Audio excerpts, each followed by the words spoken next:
පැහැසරා එදින ගෙවා දැමූයේ ඉතා අසීරුවෙනි. පට්ටලේ හන්දියේ කඩයට ගොස් රිෂීට ඇමතුමක් ලබා දෙන්න යැයි සිත බල කර කීවත් ඇය ඉවසා සිටින්නට වූයේ ඇගේ අතුරුදහන් වීම පිළිබඳව අතරමඟදී හමුවන පිරිස් හට කරුණු පැහැදීමට සිදුවන නිසා. ඇය ආපසු පැමිණි පසු ඇයව බැලීමට නිවසට පැමිණි ඇතමුන් නැගූ ප්‍රශ්නවලට ඇයට කේන්තියක් ඇති වූ අවස්ථාද බොහෝ විය. මෙකී සිදුවීම සම්බන්ධයෙන් පොලිසිය සියල්ල අත්හැර දමා ඇති බවට ඇයට සිතෙන්නට විය. ඒ මේ වනතුරුම ඇගෙන් වැඩිදුර කරුණු විමසීමට හෝ නිලධාරියෙකු නිවසට නොපැමිණි නිසා. කපිලගේ ධනයට බලයට මේ සිදුවීම සඟවන බව ඇයට සිතී ගිය අතර තමාට සිදු වූ අසාධාරණය පිළිබඳව සිතෙන විට ඇයට සමස්ත පොලිසිය පිළිබඳවම ඇතිවන්නේ කලකිරීමකි.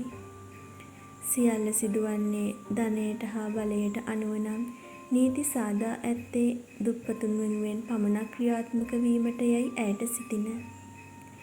රිෂී රාත්‍රී යාමයේ හෝ පැමිණේවි යයි අපේක්ෂාවෙන් සිටි අය නිදියහනට වී දෙසවන් පිටතට යොමු කරගෙන සිටි අතර එකී සිතවිල්ලේ ගිලී සිටි ඇයට නොදැනීම නින්ද ළඟා විය. පසුදාට එළි වූ දින උදෑසනම රිෂී රෝහලට ගමන් කළේ කල්ප සමගිනි. ඒ ජෙරම්ව කැඳවාගෙන ඒමට. එසේ ගමන් කළ ඔවුන් යළි නිවස බලා පැමිණියේ උදෑසන 11ට පමණ. රිෂී නිවසට ගොඩ වූ මොහොතේ ජෙරම් කතා කළේ ඉතා අපහසුවෙනි. උඹට ඉක්මනට සනීප වෙයි ජෙරම්, බය වෙන්න එපා. ඔහුව ඇඳට කරමින් රිෂී පැවසූයේ දැඩි සෙනෙහසකින් යුතුව ඔහු දෙස බලා. මට උදව්වක් කරපන් රිෂී. ජෙරම් කතා කරන වාචනයක් පාසා ඔහුගේ දෑස් කඳුලින් පෙඟී යන්නේ ඔහු තුළ වූ ශාරීරික වේදනාවට. මොකද්ද ජෙරම්? මිතුරාගේ කඳුළු දැක සංවේදී වූ රිෂී විමසූයේ සෙමිනි. මට වෙඩි තියපන් රිෂී. මොනවද ජෙරම් ඔබ කියවන්නේ? රිෂී කතා කළේ වේදනාවෙනි. මට මේ වේදනාව උහුලන්න බෑ රිෂී. මෙහෙම එක්තැන් වෙලා උඹට බරක් වෙන්නත් මට බෑ. උඹට පව් නෑ. මට ඒ උදව්ව කරපන් රිෂී. ජෙරම්ගේ වචන නිසා වේදනාවට පත්ව සිටි රිෂී කෝපයට පත්වීමට එතරම් වේලාවක් ගත නොවීය. උඹ ආයෙමත් ඔය බහබූත කියෙව්වොත් මං ඔබේ අමාරුව නොබලා ගහනවා මූණකට සමතලා වෙන්න. දැනගනින් උඹ මගේ සහෝදරයා. උඹ මට බරක් නෙමෙයි. මට පුළුවන් උඹ බලා ගන්න. දේව්වගේ උඹත් මාව දාලා යන්න එපා. අවසනට ඌ වචන පෙළ පවසත්ම දේව් සිහි වී රිෂීගේ ඇටමස් නහර කකියා පුපුරු ගසන්නට විය.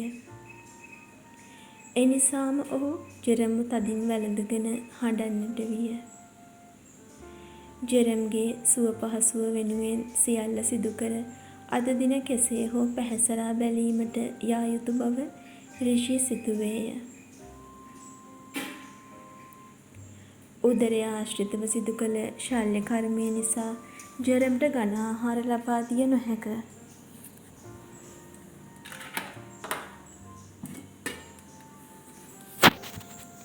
ක්‍රමයෙන් දියර ආහාරවල සිට ආහාර වට්ටෝරු ආරම්භ කළ යුතු බව වෛද්‍ය නිර්දේශය විය.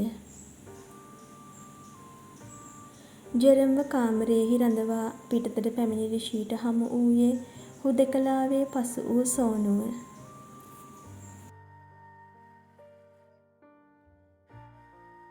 අයියා, සෝනු බබාට පාළුයි. සෝනු පැවසූයේ බුම්මාගත් මුහුණින් සොහොයුරා දෙස බලා. ඒ මොකද? මොකෝ ඒ මූණ? බුම්මගෙන මූණ කැතේ බෑ. සියලු වේදනා සඟවාගෙන රිෂී සිනාවෙන් යුතුව කතා කළේ සෝනු වෙනුවෙනි. අම්මා මට කොන්ද ඌව වෙලා. මට පාළුම පාළුයි. මගේ යාළුවා එක්කෙනවද? නැත්තම් යනවා. ඔහු පැවසූ පණ්ඩිත කතාවට රිෂීට සිනා පිට විය. අපේ සෝනු බබා අයියා දාලා යනවා. ඕ සෝනු බබා පාරේ දිගට යනවා. ඔන්න මම දන්නේ ගෝනි බිල්ලෙක් අල්ලගත්තොත් යද්දි. ගෝනි බිල්ලෙක් අල්ලගත්තොත් සෝනු බබා ෆයිට් කරලා එන්න ඕනේ. එහෙමනේ චැම්පියන්ලා. මට පාළු නිසා මං ගෝනි බිල්ලත් එක්ක යනවා රිෂි අයියට බායි කියලා. සෝනුගේ වචනවලට රිෂීගේ හදවත ඉරිතලා ගියේය. මගේ මැනිකගේ යාළුවා මං එක්ක එන්නම් දෙයියෝ. එතකන් අම්මා මට කරදර නොකර ගුඩ් බොයි වගේ ඉන්නව නේද? ඔහුගේ හිස සිඹිමින් රිෂී විමසන විට එයට එකඟ වී සෝනු පළ කළේ ප්‍රීතිමත් සිනාවකි. අනේ මගේ රත්තරන් මල්ලියේ උඹ මගේ දරුවෙක් වෙලා හරි ඇත්තටම පුංචි එකෙක් වුණා නම් ඔය හුරතලයට මගේ හිතම පිරෙනවා.